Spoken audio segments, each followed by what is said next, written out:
Conto: Os Desamparados, de Isaac Asimov. Um jovem e avermelhado cadete passou correndo por Harper, rindo e disparando a sua arma. O vento soprava forte, atirando o odor fétido dos Yarrows contra a face dos homens, que gritavam com repugnância. Peguei 3, gritou o cadetinho para Harper. Viu quando atingi esses 2 de uma só vez? Menino, que cheiro eles têm! Harper olhou para o garoto suado e murmurou: teu cheiro não é lá essas coisas. Mas o cadete não esperou para ouvir. Todos os homens, agora, corriam num furioso semicírculo com o intuito de empurrar os Yarrows e cercá-los contra o penhasco que se erguia a 300 metros dali. Os Yarrows saltavam desajeitadamente sobre a terra áspera, roncando e grunhindo de forma grotesca, curvando os corpos nus. Alguns metros adiante um deles tropeçou e caiu, abrindo os braços e as pernas ao chocar-se com o solo. Estremeceu e ficou quieto. Um passageiro calvo riu triunfante, deu um pontapé no Yahoo e continuou a correr. Harper ajoelhou-se junto ao primitivo caído, apalpou-lhe o pulso coberto de pelos. Estava fraco e vagaroso, mas até esse momento ninguém conhecia a pulsação normal dos Yarrows. E, exceto Harper, ninguém daria um níquel por isso.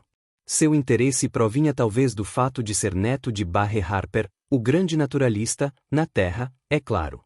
Parecia que o homem só se preocupa com a natureza em seu planeta de origem, cujas formas conhece tão bem.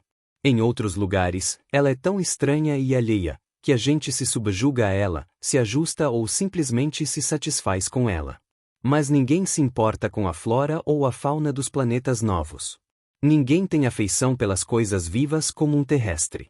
Os homens gritavam mais alto agora, mas Harper não virou a cabeça para ver porquê. Pôs a mão sobre o peito cinzento e peludo. O coração batia ainda, mas muito fraco e irregularmente. Alguém parou atrás dele. Voltará a si dentro de 1 hora mais ou menos, disse a voz do comissário. Vamos, perderá toda a brincadeira. Precisa ver como eles fazem quando ficam bloqueados. Esperneiam, atiram areia, riu só de pensar, derramam grandes lágrimas e fazem off. Off! Um homem comum voltaria a si em 1 hora, mais ou menos. Mas penso que seu metabolismo é diferente. Olhe todos esses ossos espalhados por aí. O comissário cuspiu. Bem, isso não prova que não são humanos? Nem enterram seus mortos. Oh! Oh! Veja aquilo, praguejou. Harper ergueu-se. Os homens soltavam gritos de desapontamento. Que aconteceu? Perguntou Harper. O comissário apontou-lhe. Os homens tinham parado de correr e estavam reunidos, conversando e gesticulando. Quem foi o tolo que planejou esta corrida? Perguntou o comissário nervosamente. Escolheu o rochedo errado. Os malditos Yarrows se escondem aí. Veja-o subindo, você poderia. Fez mira e disparou a carabina. Uma figura que se arrastava pelo lado da rocha abriu os braços e caiu, rolando de rocha em rocha até bater no chão. Esse nunca mais sai daí, disse o comissário com satisfação. Fora a última oportunidade. Os outros Yarrows escaparam em segurança para as cavernas e saliências. Ninguém o seguiu. Naqueles estreitos e mal cheirosos abrigos um Yahoo era tão ágil quanto um homem, não havia espaço para usar a carabina e os primitivos tinham pedras, escolhos e os dentes afiados. Os homens começaram a voltar. É uma fêmea? O comissário empurrou o corpo com o pé, fazendo-o virar, com um resmungo de desapontamento ao determinar-lhe o sexo. Vai ser um inferno na cela se houver mais de 2 presos para cada fêmea. Sacudiu a cabeça e praguejou. 2 barcos vinham deslizando da grande nave para serem carregados. Vamos voltar para o lanche? Perguntou o comissário. Tinha um rosto vermelho e lustroso. Harper sempre o julgara um sujeito decente, antes. O comissário não podia saber o que havia na mente de Harper. Sorriu para ele e disse: já podemos voltar, a brincadeira acabou. Harper tomou uma súbita decisão. Qual seria a possibilidade de levar comigo uma lembrança? Este cara aqui, por exemplo? O comissário parecia hesitar. Bem, não sei, Sr. Harper. Só podemos levar fêmeas para bordo e atirá-las fora tão logo os presos tenham acabado com a festa. Abaixou os olhos. Contendo um forte desejo de esmurrá-lo no meio da face vermelha como maçã, Harper pôs a mão no bolso. O comissário compreendeu, e olhou para longe, enquanto Harper colocava uma nota no bolso do blusão do uniforme. Penso que se pode arranjar. Veja, o comissário-geral de Selopé III quer um para seu zoo privado. Pois bem, levaremos um para ele e um para você. Direi ao encarregado que é um sobressalente. Mas se alguém reclamar, o CG cuidará deles. Certo? A um gesto de Harper, o comissário retirou uma algema do bolso e prendeu o pulso do Yahoo e acenou com o boné para a barcaça que se aproximava. Entendo por que ninguém quer uma coisa dessas, disse ele alegremente, são mais sujos que animais.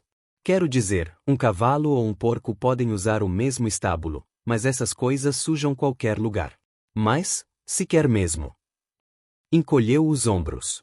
Assim que a barcaça recolheu a figura flácida, o pulso ainda batia fracamente, Harper e o comissário voltaram para a lancha de passageiros. Quando faziam uma subida rápida para a grande nave, o comissário acenou para as duas barcaças. Vai ser uma viagem muito vagarosa a que a tripulação daqueles dois barcos fará de volta, observou. Harper, inocentemente, perguntou o porquê. O comissário riu. A tripulação de carga quer aproveitar-se antes que os presos. Eis a razão. O cadetinho, com a face mais vermelha do que de costume, procurou saber mais. Que tal é, comissário? E coisa boa? Os outros passageiros limparam os rostos suados e aproximaram-se interessados. Bem, disse o comissário, a hierarquia tem os seus privilégios, mas esse eu dispenso. Os outros gargalharam, e mais de um deles olhou para baixo em direção das barcaças, ao se voltarem, evitaram-se entreolhar. O planeta Barnum, denominado, como era costume, segundo o nome do explorador que primeiro o avistou, era uma perda total, economicamente falando. Era quase só água e a água alimentava apenas algumas repulsivas espécies de valor desconhecido.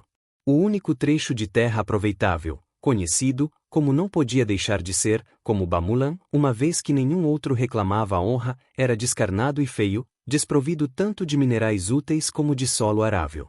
Sua ecologia parecia depender de uma espécie de mosca. Uma criatura, algo como um lagarta, comem as moscas e os Yahoos comem os lagartos.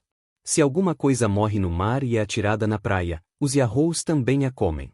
De que se alimentam as moscas ninguém sabe, mas suas larvas comem os Yahoos, quando mortos. Estes são umas criaturas pequenas, peludas, cuja fala, se assim se pode dizer, se reduz a gritos, resmungos e grunhidos. Não usam roupa, não fazem nenhum objeto, não conhecem o uso do fogo. Feitos prisioneiros, logo definham e morrem. De todos os primitivos descobertos pelo homem, são os mais atrasados. Poderiam ter sido deixados em paz em seu inútil planeta, matando moscas com galhos para sempre, exceto por um motivo. O planeta Barnum acha-se equidistante dos sistemas Coulter e Selopé, e a viagem entre eles é muito longa. Os passageiros ficam irrequietos, a tripulação amotinada, os presos rebeldes. Gradualmente, criou-se o costume de parar no planeta Barnum para beber água, expressão arcaica, mas, embora a natureza das máquinas usadas pelo homem tenha mudado desde que ela foi inventada, a natureza do homem não mudou. E, como é óbvio, o planeta Barnum não pertencia a ninguém, assim, ninguém se importava com o que sucedia lá. Isso que era muito ruim para os Yahoos. Levou algum tempo até que Harper conseguisse autorização para levar seu souvenir, mas finalmente foi-lhe dado um bilhete de bagagem para um Yahoo, macho, vivo e correu para a plataforma de cargas. Esperava que ainda estivesse vivo. Um pandemônio chegou-lhe aos ouvidos ao sair do elevador. Uma gritaria rítmica vinha da cela dos presos. Ouve isso? Perguntou-lhe um dos oficiais, tomando o bilhete de bagagem. Harper perguntou o que é que os homens estavam gritando. Não gostaria de repetir, disse o oficial. Era um homem gordo de cabelos brancos, que provavelmente gostava de contar suas aventuras aos netos. Contudo, essa ele não contaria. Não aprecio esta parte do negócio, continuou o oficial. Nunca apreciei, nunca apreciarei. Essas criaturas, estúpidas como são, me parecem humanas. E se não o são, perguntou, como podemos descer tanto para entregar suas fêmeas aos prisioneiros? As barcaças pousaram na rampa. O barulho devia ter penetrado na cela dos presos, porque o alarido perdeu toda a semelhança com falas. Tornou-se uma gritaria louca, cada vez mais forte. Eis sua prenda, disse o oficial de cabelos brancos. Ainda inconsciente, vejo. Dar-lhe-ei um carregador. Apenas entregue isto para o guarda alfandegário, quando tudo estiver pronto. Teve que elevar a voz para ser ouvido na frenética gritaria provinda da cela. O cirurgião de bordo estava fora, tomando chá com o capitão. O oficial médico estava aborrecido. Que, mais um? Não somos veterinários, você sabe. Bem, rolei-o para dentro. Meu auxiliar está trabalhando noutro. Ufi! Tapou o nariz e afastou-se rapidamente. O ajudante, um jovem pálido e de cabelos pretos cortados rente, procurou a seringa com que acabará de aplicar uma injeção no exemplar de Yahoo reservado para o comissário-geral Selopé III. Riu fracamente. Júnior terá companhia, pelo que vejo. Mais algum? Harper balançou a cabeça. O ajudante prosseguiu. Seria interessante. O mais novo parece estar em estado de choque. Dei-lhe 2 cc de sulfato antidar, e vejo que seria melhor fazer o mesmo com os seus. Então. Bem, penso que ainda não há nada como soro de albumina, há? Mas seria melhor me ajudar a amarrá-los. Se voltarem a si, há uma cela lá atrás em que poderei colocá-los, até conseguir jaulas adequadas. Injetou o estimulante no braço flácido do Yahoo de Harper. Quem deu nome a esses animais conhecia Swift. Disse o jovem médico. Você já leu aquele velho livro, As Viagens de Gulliver? Harper assentiu. O velho Swift ficou louco, não ficou? Ele odiava a humanidade, considerava todos como Yahoos. De uma forma que não lhe recrimino. Penso ser por isso que todos desprezam os primitivos, parecem caricaturas nossas. Pessoalmente, preocupou-me em saber muita coisa sobre eles, seu metabolismo, etc. E seu interesse, qual é? Perguntou casualmente, mas com olhar penetrante. Harper encolheu os ombros. Não sei dizer exatamente. Não é interesse científico, pois sou homem de negócios. Hesitou. Já ouviu falar nos tasmanianos? O ajudante balançou a cabeça. Enterrou uma agulha na veia do braço do jovem Yahoo, preparado para receber o soro. Se viveram na Terra, não saberei. Nunca estive lá. Sou da 3ª geração Coulterboy. A Tasmânia é uma ilha ao sul da Austrália. Os nativos eram o povo mais primitivo conhecido na Terra. Foram quase todos eliminados pelos colonizadores, mas um deles conseguiu conduzir os sobreviventes para uma ilha menor. Então, uma coisa curiosa sucedeu. Desviando o olhar do primitivo mais velho, o ajudante perguntou o que era. Os tasmanianos, os poucos que foram poupados, decidiram desaparecer. Recusaram-se a procriar. E em poucos anos, estavam todos mortos. Li acerca deles, quando era menino. Por alguma razão, isso me comoveu muito. Coisas assim fizeram os Dodô, os grandes Au, os Quagga. Nunca fui capaz de esquecer isso. Quando comecei a ouvir falar dos Yahoos, pareceu-me que eram iguais aos velhos tasmanianos. Apenas não havia colonizadores em Barma. O ajudante concordou. Mas isso em nada ajudará nossos companheiros peludos. Evidentemente, ninguém sabe quantos são, ou foram. Estive comparando quantas fêmeas são trazidas a bordo, cada viagem. Olhou diretamente para Harper, cada vez é muito menos. Harper abaixou a cabeça. O ajudante prosseguiu. O problema é que o planeta Barnum não está sob a responsabilidade de ninguém. Se os Yahoos pudessem ser utilizados no trabalho, seriam explorados de acordo com um sistema cuidadoso. Mas, como as coisas são, ninguém se incomoda. Se metade deles for morta a tiros, ninguém se importará. Se a tripulação das barcaças não se dá ao trabalho de desembarcar as fêmeas, se porventura alguma delas permanece com vida quando os presos terminaram, mas simplesmente atiram-nas de 20 metros de altura. Ora! Mais uma vez, ninguém se incomoda, Sr. Harper. Seus olhos se encontraram. Harper disse, sim? Não me interprete mal. Tenho uma carreira aqui. E não vou arriscá-la para salvar os pobres Yahoos, mas se o senhor está interessado, se julga ter alguma influência, se quer tentar alguma coisa, fez uma pausa. Então, é tempo de começar. Porque depois de mais algumas escalas não existirão mais Yahoos. Não mais do que existem tasmanianos. Selopé III era chamado o planeta outonal pelos poetas. De qualquer forma, os filmes PR sempre se referiam a ele como Selopé III, o planeta outonal dos poetas, mas ninguém sabia onde estavam os poetas. Era verdade que o território da comissão, pelo menos, tinha o clima de um quase perpétuo novembro da Nova Inglaterra. O comissário-geral colocou os dois Yarrows numa jaula aquecida, tão grande quanto o quarto que Harper ocupava nos alojamentos da companhia executiva. Aqui, menino, disse o CG, segurando um pedaço de fruta. Soltou um assobio agudo. Os dois Yarrows acotovelavam-se no fundo da jaula. Não parecem muito briguentos, disse ironicamente, todos os meus outros animais comem na minha mão. Orgulhava-se muito de seu zoo particular, o único no território. Aos domingos permitia visita do público. Pacientemente, Harper repetiu que os Yarrows eram primitivos e não animais. Vendo que o CG duvidava, mudou de tática. Contou ao CG acerca dos grandes zoos da Terra, onde os animais permaneciam livres em grandes cercados, ao invés de serem enjaulados. O CG balançou a cabeça pensativamente. Harper disse-lhe que os duques ingleses, geração após geração, preservavam os últimos espécimes de gado branco num parque de sua propriedade. O CG cocou o queixo. Sim, disse, entendo o que quer dizer. Respirou tempestuosamente. Mas não pode ser feito aqui. Mas por quê, homem? Gritou Harper. Era simples, não há dinheiro. Quem vai pagar?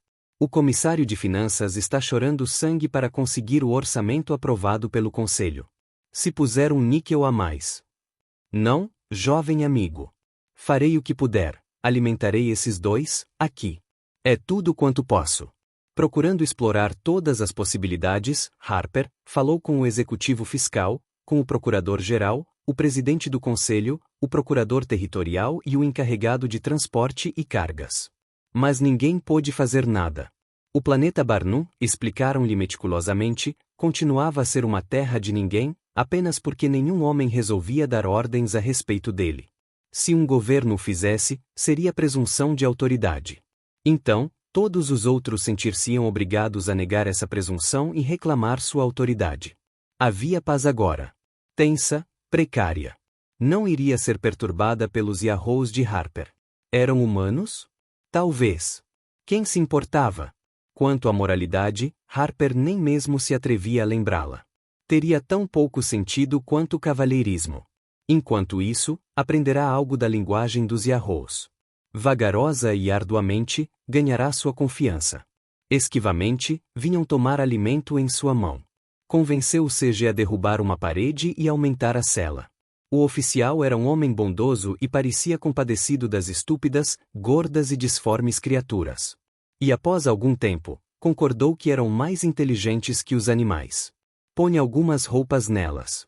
Harper aconselhou, se são gente, deixemo-las agiram com tal. São crescidos demais para andarem nus por aí. Assim, casualmente, Júnior e Sênior foram introduzidos na civilização, via 3D, e o fato foi filmado e projetado por toda parte. Quer um cigarro, Júnior? Aqui, deixe-me acendê-lo. Dê um copo d'água a Júnior, Sênior. Deixe-me vê-lo tirar os sapatos, amigo, e colocá-los novamente. Agora façam o que lhes digo em sua própria língua. Mas se Harper julgava poder mudar a opinião pública, estava errado. Focas também fazem coisas, não? E os macacos? Eles falam? Papagaios falam melhor. De qualquer forma, quem se preocupa com animais e primitivos? Eram bons para divertir, apenas isso.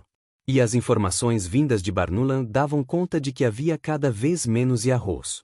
Então, certa noite, 2 tripulantes embriagados saltaram a cerca e foram farrear no zoo do CG.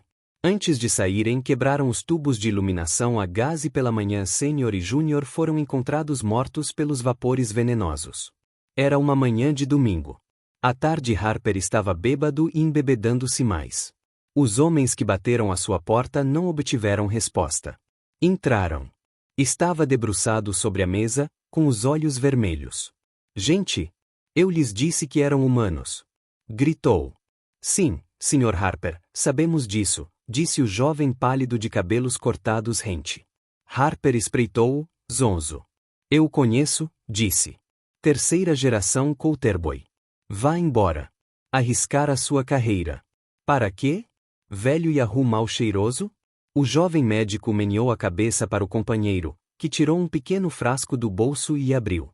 Colocaram-no à força sobre o nariz de Harper. Ele esperneou e lutou, mas seguraram-no, e em poucos minutos estava sóbrio. Coisa ruim, disse tossindo e sacudindo a cabeça. Mas obrigado, Dr. Hill. Sua nave voltou ou está apenas de passagem? O antigo ajudante encolheu os ombros. Deixei as naves. Já não preciso me importar com minha carreira. Este é meu superior, Dr. Ascon. Ascon também era jovem, como a maioria dos homens do sistema Coulter, pálido. Ouvi dizer que é capaz de falar a língua dos Yahoo, disse. Harper encolheu-se. De que adianta isso agora? Estão mortos, os pobres diabos. Ascon baixou a cabeça. Sinto muito, creia-me. Esses gases são tão rápidos. Mas ainda existem alguns poucos com vida no planeta Barnum, e podem ser salvos. A junta de pesquisa está interessada. E você? Harper gastara 15 anos para chegar a um escritório desse tamanho e importância no setor executivo. Olhou em volta de si.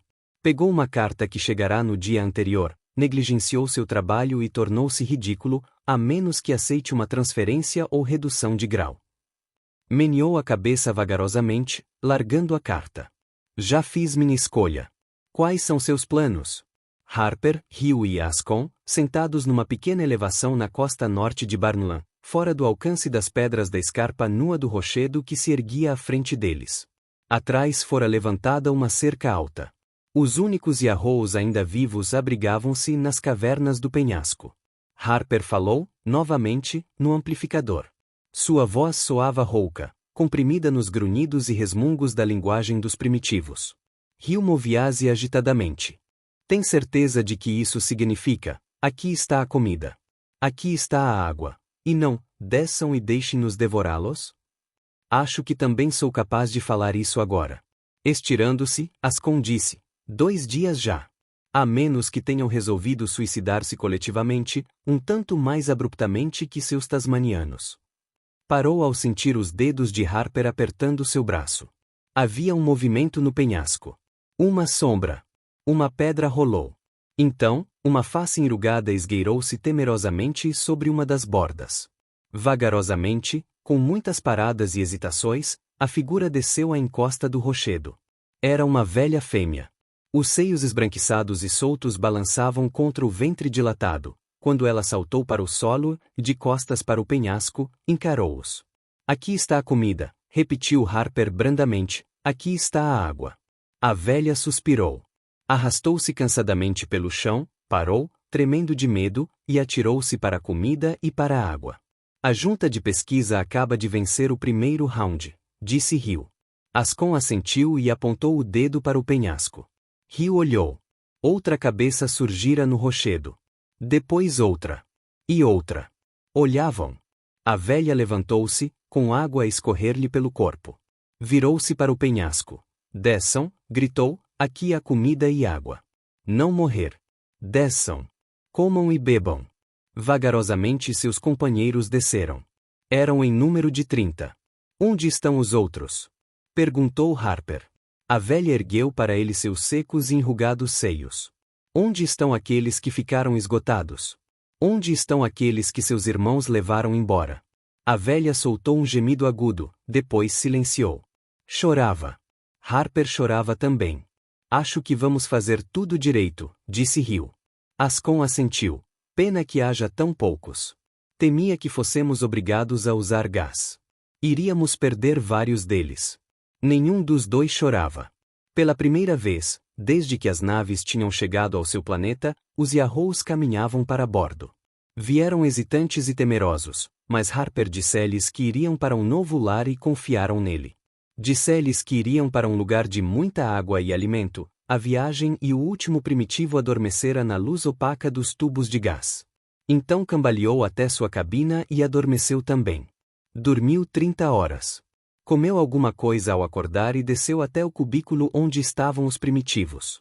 Contraiu a face ao recordar sua visita ao cubículo da outra nave para pegar Sênior, e o frenético alarido dos convictos esperando pelas fêmeas. Na entrada da cela encontrou o Dr. Hill e cumprimentou. Temo que alguns Yahoos estejam doentes, disse Hill. Mas o Dr. Ascon está tratando deles.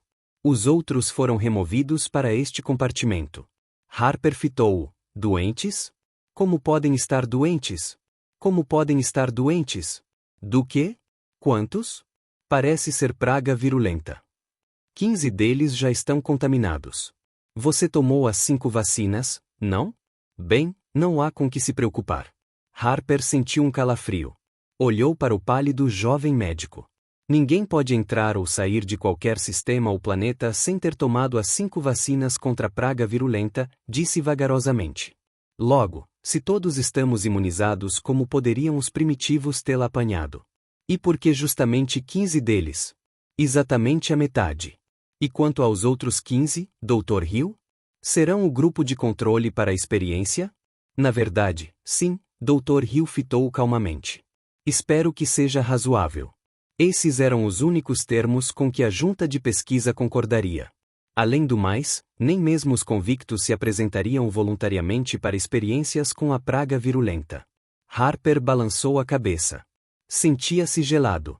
Após um momento, perguntou: poderia Ascom fazer alguma coisa para salvá-los? Dr. Hill franziu as sobrancelhas. Talvez. Temos uma droga que queremos experimentar. De qualquer forma, os resultados forneceram dados adicionais sobre o problema. É preciso pensar a longo prazo.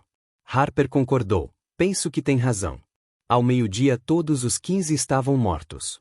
Bem, haverá uma desproporção no novo grupo de controle, disse Ascom, 7 contra 8. Ainda assim não está muito mal.